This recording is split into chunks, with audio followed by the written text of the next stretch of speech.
Ever found yourself suddenly needing to organize your spice rack or deep clean the grout in your bathroom, all while a looming deadline whispers sweet nothings in your ear? Yeah, us too.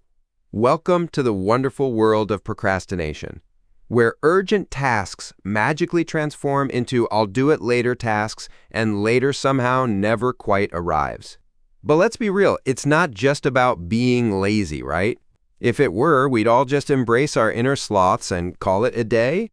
Procrastination is actually a super fascinating and sometimes frustrating mental gymnastics routine our brains put us through.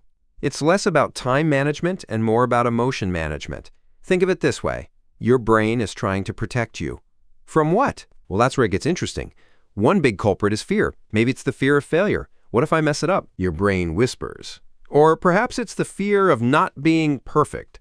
The blank page or the untouched spreadsheet suddenly feels like a giant, judgy monster. So, to escape that uncomfortable feeling, your brain goes, nope, let's just watch another cat video instead. Much safer. This is especially true for our perfectionist pals out there. It feels safer not to start at all than to risk not doing it perfectly. Then there's the overwhelm factor. You look at the task, and it feels like climbing Mount Everest in flip-flops. It's too big, too complex, or you just have no clue where to even begin. Your brain sees this monumental task and decides, you know what? This is too much. Let's just put it aside for a bit until it magically shrinks, or someone else does it. Spoiler alert, it rarely shrinks. Another massive reason is what scientists call present bias. Basically, our brains are hardwired for immediate gratification. The satisfaction of finishing a tough report? That's way in the future. The deliciousness of that snack right now, or the endless scroll of social media? That's right now. Our future selves feel like strangers we'll eventually deal with. So, we trade long-term rewards for immediate, easy pleasure.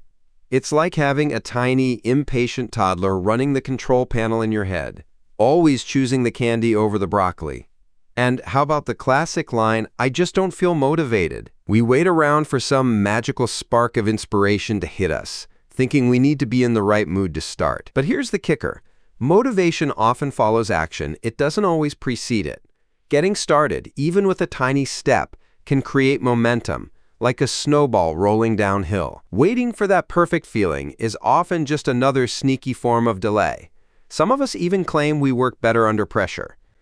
And sure, sometimes that last-minute adrenaline rush can kick us into gear. But let's be honest. That's usually because the fear of missing the deadline has finally outweighed the fear of starting. It's not a strategy, it's a stress-induced sprint that often leads to lower quality work and a whole lot of unnecessary anxiety. Our brain thinks it's being clever, but really, it's just setting us up for a mini panic attack. Even our amazing modern technology plays a role. With endless distractions literally in our pockets, it's easier than ever to avoid uncomfortable tasks.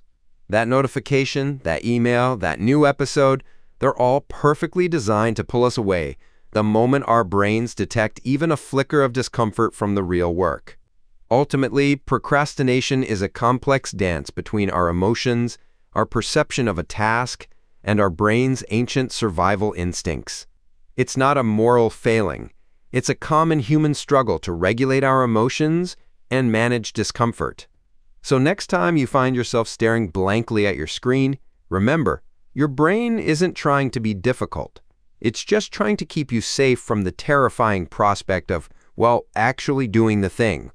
Understanding why we procrastinate is the first step to finally getting that spice rack organized. And maybe, just maybe, tackling that big project too.